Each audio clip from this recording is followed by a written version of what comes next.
ओम नमः शिवाय। दोस्तों, हर हर महादेव शिव भक्ति ज्ञान चैनल में आपका स्वागत है। कैसे हैं आप? आपके स्वस्थ जीवन की मंगल कामना करते हुए आज बात करते हैं प्रदीप मिश्रा जी के मुखारविंद से सरल व अचूक उपाय। एक बार आदि शक्ति माँ जगज्जननी जगदम्बा दुर्गा भवानी भगवान शंकर के पास जाते हैं और भगवान शिव से माँ जगज्जननी दुर्गा भवानी ने एक बात कही कि प्रभु सुनिए, मैं जहां जहां पर हूं, माँ जगदम्बा कह रही है कि मैं जहां जहां पर हूं, प्रभु आप वहां वहां पर हो ना? शंकर जी बोले बिल्कुल, जहां शक्ति है वहां शिव है, मैं वहां पर हूं। तो जगज्जननी जगदम्बा के मुख से निकल गया प्रभु, फिर जहां पर शिव है वहां पर भी शक्ति है, जहां शंकर है वहां स्वयं आदि शक्ति जगदम्बा पार्वती, मैं वहीं पर हूं जहां पर शंकर भगवान ने कहा, सुन पार्वती, तू जहां पर है वहां पर शंकर है। मैं विश्वास रखकर इस वचन को निश्चित कर देता हूं कि जहां पार्वती है वहां शंकर है, वहां शिव है। पर पार्वती मैं ये नहीं कह सकता कि जहां शंकर है वहां पार्वती है।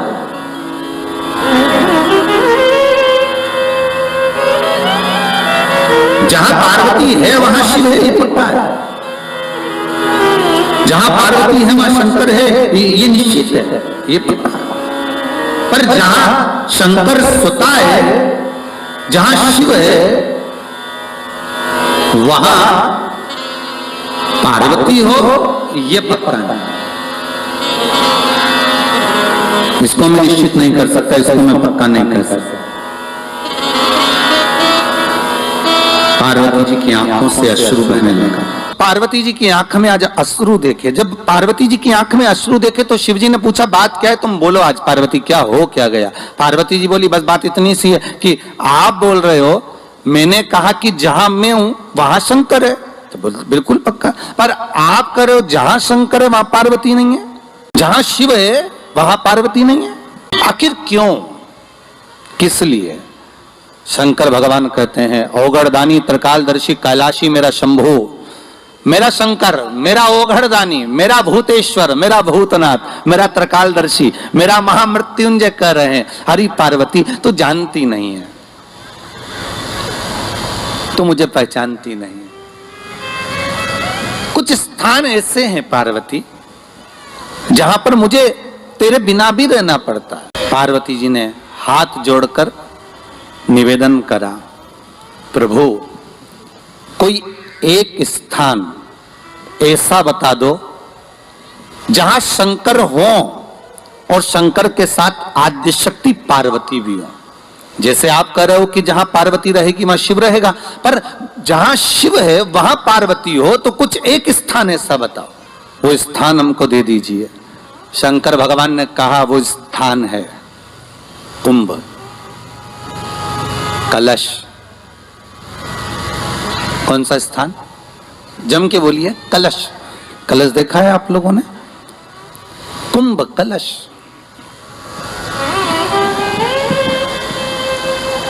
उस कलश में हे पार्वती, जहां शंकर है वहां तू भी विराजमान होगी, और केवल एक रूप में नहीं, सारी विद्याओं के रूप में तू उसमें संजू रहेगी। केवल एक कलश।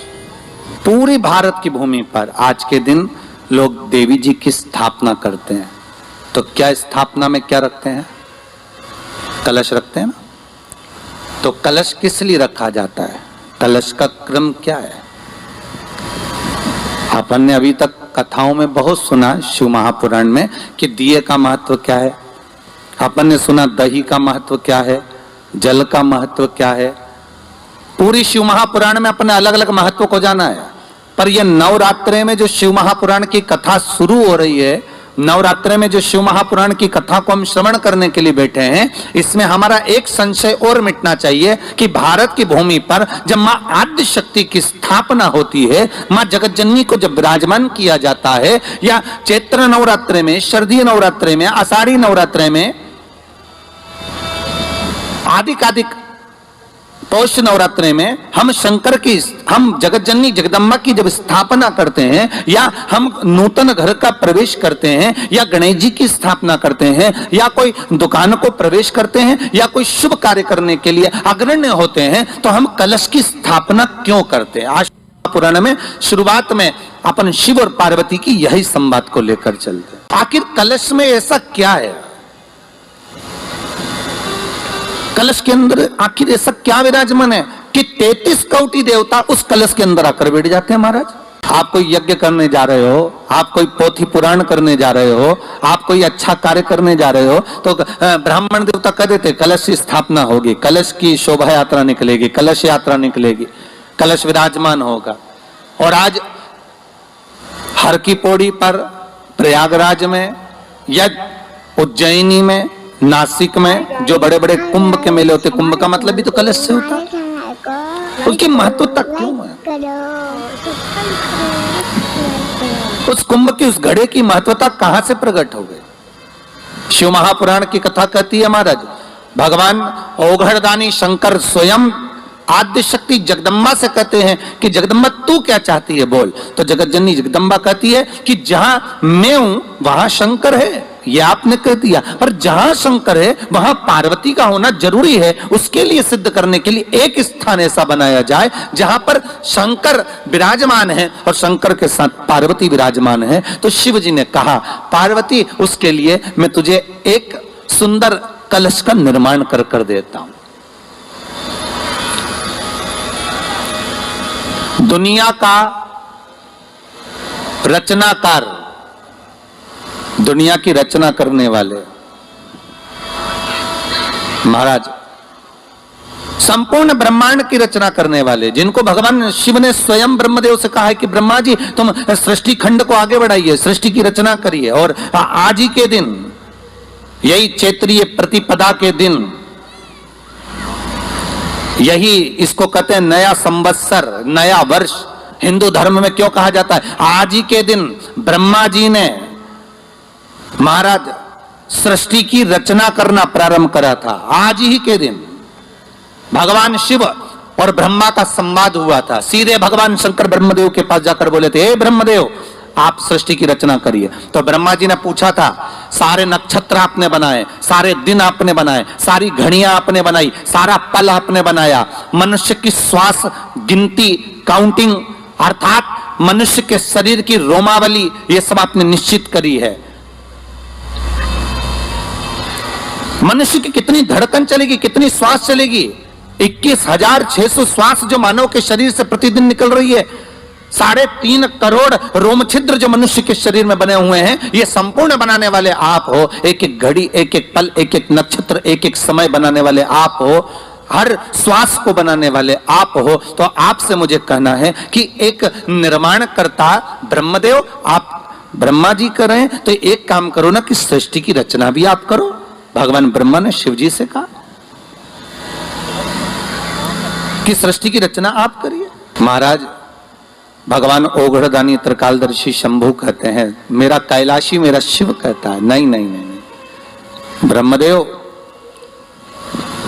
सृष्टि की रचना करने को तो हम कर दें, मना नहीं है, पर भगवान विष्णु की नाभि से आप प्रकट हुए हो।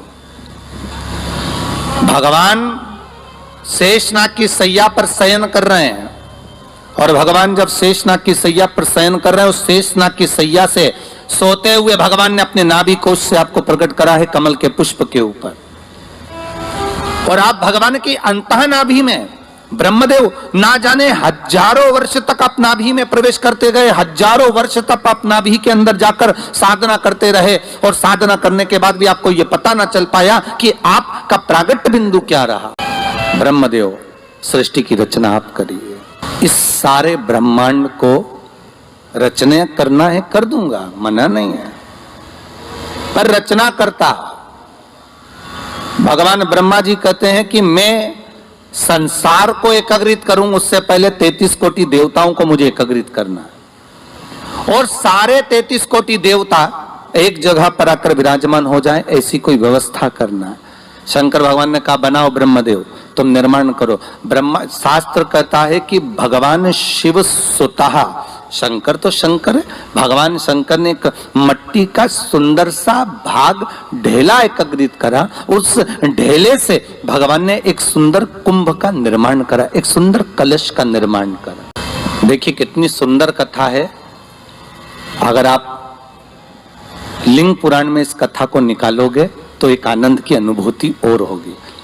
अगर किसी के मन में संशय हो कि यह कथा कहां से ली गई है तो लिंग पुराण में से आप इसको निकालिए। उसमें वर्णन किया गया कि सफेद मट्टी का शिवलिंग, लाल मट्टी का शिवलिंग, पीली मट्टी का शिवलिंग, काली मट्टी का शिवलिंग, उस शिवलिंग के निर्माण के पहले जब भगवान का पूजन करने के लिए पात्र की जरूरत पड़ी तो उस पात्र का निर्माण किसने करवाया था?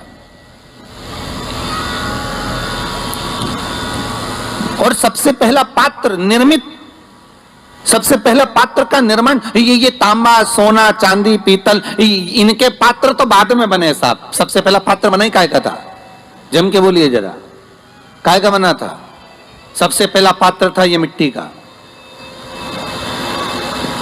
आज भी हिंदू धर्म में भले तुम्हारे घर में सोने के कलश हो, भले चांदी के कलश हो, भले तुम्हारे घर में पीतल और तांबे के पात्र रखे हो, पर आज भी अगर ब्राह्मण कहेंगे कि हमें कोई यज्ञ करना है, अनुष्ठान करना है, हमें ये स्थापना करना है, तो ब्राह्मण एक ही बात कहेंगे कि तांबा, पीतल, चांदी के हमें पात्र नहीं चाहिए। ब्राह्मण कहेगा हमें मिट्टी के कलश लाकर रखो।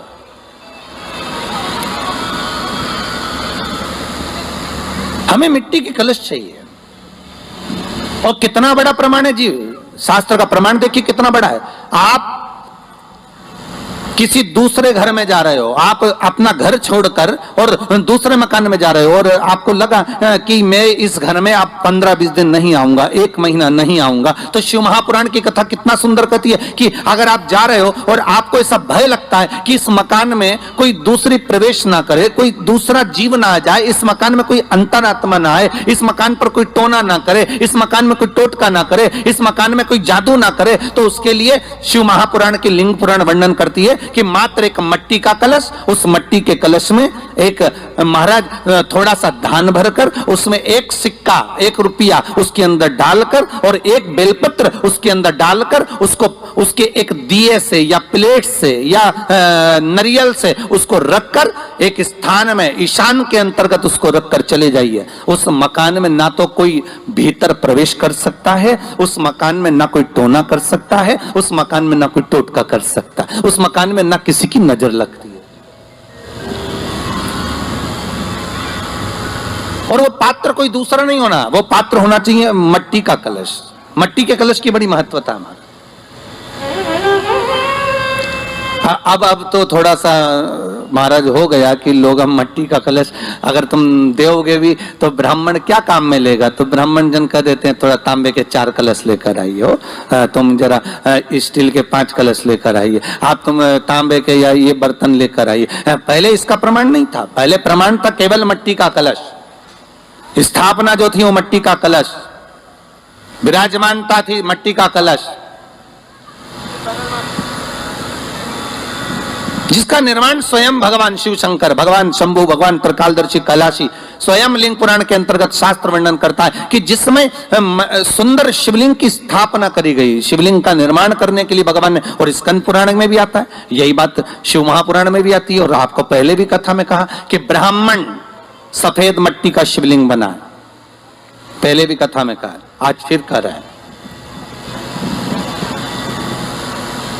क्षत्रिय लाल मट्टी का शिवलिंग बना है, वैश्य पीली मट्टी का शिवलिंग बना है, शूद्र काली मिट्टी का शिवलिंग का निर्माण। शिव पुराण कह रही, भगवान कुंभ का निर्माण कर रहे हैं, भगवान कलश का निर्माण कर रहे हैं, और भगवान स्वयं ब्रह्मदेव कर रहे हैं कि आप ऐसा निर्माण कर दो जिसमें 33 कोटि देवता स्वतः विराजमान हो जाए। तो भगवान ने उस कलश का निर्माण कर दिया। अब कलश का निर्माण करा तो स्वयं भगवान ब्रह्मदेव बोले, प्रभु इस कलश के अंदर मेरा स्थान कहाँ है? बहुत ध्यान देना महाराज, कलश का जो मुख होता है उस मुख पर भगवान विष्णु का स्थान होता है। किसका स्थान है? भगवान विष्णु का। थोड़ा सा नीचे आओगे, जहां से कलश का मुख दबा हुआ होता है, वह जगह भगवान स्वयं शिव की होती है। किसकी जगह है? भगवान शंकर की। कलश का अग्रभाग, नीचे का भाग जहां से फैला हुआ होता है, वहां ब्रह्मा का आधिपत्य स्थापित होता है। फिर कलश का जो नीचे का भाग होता है वो भगवान शिव और शक्ति का स्थान होता है। कलश के बाहरी भाग में, जहां पर बाहर का हिस्सा होता है, उस कलश के बाहरी भाग में 33 कोटि देवताओं को भगवान शंकर ने लाकर विराजमान किया होता है। महाराज भगवान शंकर 33 कोटि देवताओं को निमंत्रण देकर उस कलश में विराजमान कर दिया। कितना सुंदर लिखा है देवी भागवत के अंदर कि जहां कलश की स्थापना होती है उस जगह पर किसी देवताओं को बुलाने की जरूरत नहीं होती। 33 कोटि देवता उस जगह पर स्वतः विराजमान हो जाते हैं। स्वयं 33 कोटि देवता स्वयं वहां विराजमान। और कितनी महत्वता कलश की महाराज। आप लोगों से भी निवेदन है, क्षेत्रीय प्रतिपदा है आज, जिनके घर में ज्यादा रोग हो, बीमारी हो, ज्यादा तकलीफें आ रही हो, कष्ट बढ़ रहा हो, बीमारियां बढ़ रही हो, या भय लग रहा हो, डर लग रहा हो, हृदय चित्त में कहीं ना कहीं आपको भय का भान हो रहा हो, तो एक लोटा पानी एक कलश में जल भर कर रख लीजिए और रात भर उसको रखे रहने दो। नवरात्र चल रहा है, उस कलश को रात भर रखकर सुबह सुबह उस कलश में एक बेलपत्र डालकर उस जल को नीम के पेड़ के नीचे, जहां नवरात्रि में नीम के पेड़ के नीचे सारी विद्याएं, आद्य शक्तियां, सारी देवी उस नीम के पेड़ के नीचे विराजमान रहती हैं। उस कलश में एक बेलपत्र डालकर रात भर रखकर उस जल को पूरे घर में घुमाकर उस नीम के पेड़ के नीचे समर्पित कर दीजिए महाराज। घर में भय लगना बंद हो जाएगा, कोई बड़ी बीमारी आपको घेरेगी नहीं और उस बीमारी से, उस रोग से आप मुक्त रहेंगे। उस बीमारी से, उस रोग से आप मुक्त पाएंगे, वो बीमारी आपको घेर नहीं पाएगी। कलश का भगवान निर्मित कर दिए। ये कलश मेरा प्रतिबिंब है। आप कलश मेरा प्रतिबिंब है ये तो कहा, पर भगवान शिव के पास में आकर स्वयं कामदेव की धर्म पत्नी रति रो पड़ी। कामदेव की धर्म पत्नी रति रो रही है। शिवजी अपनी साधना में लीन थे। भगवान शंकर नेत्र बंद करके शिव आनंद में विराजमान थे। शिवजी ने पूछा, बोलो रति, आप और यहां, जब आपका पति जलकर भस्म हुआ तो हमने वर दिया था आपके पति को कि ये भगवान कृष्ण का पुत्र बनकर मिलेगा आपको, फिर क्यों आप यहां पर आई हो? क्या हो गया ऐसा? क्या चाहती हो आप? फिर आने का कारण क्या है आपका? किस लिए पधारी हो आप? महाराज, मेरा पति जो जलकर भस्म हुआ था, उसके भस्म होने पर मेरे ऊपर भी केस लगाया। तो भाई केस तुम्हारे ऊपर किसने लगाया? ऐसा क्या हो गया कि तुम यहाँ मेरे पास में आई? प्रभु, बात इतनी सी है कि मेरा पति जब आपके नेत्रों की ज्वाला द्वारा जलकर भस्म हो रहा था, उस समय पर वो आम के पेड़ पर बैठा हुआ था।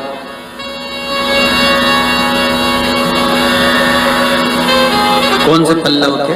आम के पल्लव, आम की डालियों में, आम के पल्लव में मेरा पति छुपा हुआ था। तो फिर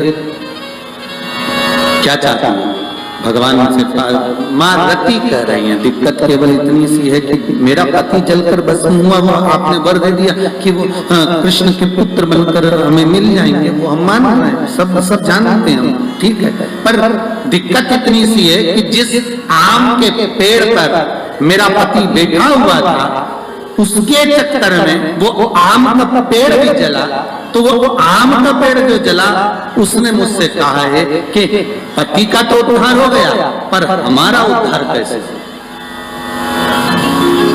अब देखिए, कई लोग कहते हैं प्रश्न करने वाले पीछे नहीं हटते महाराज, बहुत प्रश्न करते हैं और प्रश्न कर कर पूछते हैं, गुरुजी ये कलश के ऊपर आम के पत्ते क्यों लगते हैं? उसका उत्तर है, ध्यान दीजिए, प्रश्न बहुत है तो उसको उत्तर भी बहुत है, बस उसको समझने वाला चाहिए। और आप लोगों को तो आज बहुत बहुत भगवान ने कृपा करी है, जो आप पहले दिन ही कलश स्थापना होती है और पहले दिन ही आपको ये ज्ञान हो जाए कि बच्चे पूछे कि कलश क्यों रखा जाता है, कलश के ऊपर आम के पत्ते क्यों लगाए जाते हैं, कलश के ऊपर नारियल क्यों रखा जाता है, कलश के ऊपर 9 बार मोली क्यों बांधी जाती है, मोली मतलब लच्छा नाड़ा 9 बार क्यों लपेटा जाता है नारियल के ऊपर, कलश के ऊपर जब रखते हैं।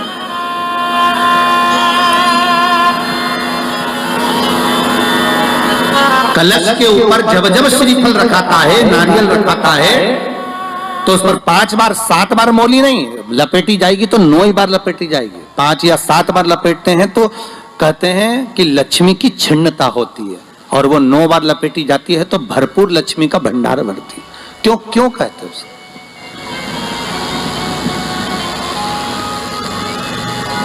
महाराज आम के पल्लव, तो मैं केवल आपसे इतना सा निवेदन करना चाहती हूँ, आपसे केवल इतना कहना चाहती हूँ कि प्रभु मेरे मन का संशय मिटा दीजिए, और जो आम का वृक्ष मेरे पति के साथ जलकर भस्म हुआ है उसकी विनती को आप स्वीकार कर लीजिए, आप उसके लिए भी कुछ कृपा कर दीजिए। भगवान बोले अब आप आई हो रति, ठीक है, मांगो क्या चाहिए, बस इतनी कृपा कर दीजिए कि आम के वृक्ष का भी उद्धार कर दो।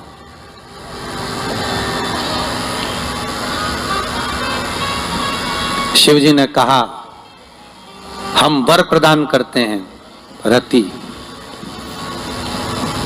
जहां शिव और शक्ति है, जहां 33 कोटि देवता इस कलश के अंदर विराजमान होंगे, उस जगह पर स्वयं कंठ पर जहां पर मेरा निवास होगा, उस जगह पर ये आम के पल्लव अमृत के तुल्य माने जाएंगे, और इनका निवास हमारे ही हाथ में, हमारे ही हस्त कमल में विराजमान होगा, हमारे ही हाथ में। कितना सुंदर है महाराज जी। उस आम के पल्लव की महत्वता को जरा जानिएगा, बहुत बहुत ध्यान दीजिएगा। आम के पत्ते देखे आप लोगों ने? अरे बोलो, जम के तो बोलो। देखें, उसका प्रयोग कभी आप लोगों ने करा? आम के पत्ते का कभी प्रयोग कर कर देखिएगा। नवरात्रे में जब 5वां दिन नवरात्रे का रहे, चैत्री नवरात्रे का 5वां दिन रहे, और मान लो कि आपके घर में किसी बच्चे की, लड़के की या लड़की का या मंगल विवाह नहीं हो रहा हो, या शादी नहीं हो रही हो, या उस लड़के लड़की के लिए बहुत प्रयास कर लिया आपने और उसकी शादी हो ही नहीं रही, अथक प्रयास आपने कर लिया और उसका मंगल विवाह नहीं हो रहा, तो ये देवी भागवत में स्पष्ट कहा गया, देवी भागवत में वर्णन किया गया है, देवी भागवत में वर्णित किया गया,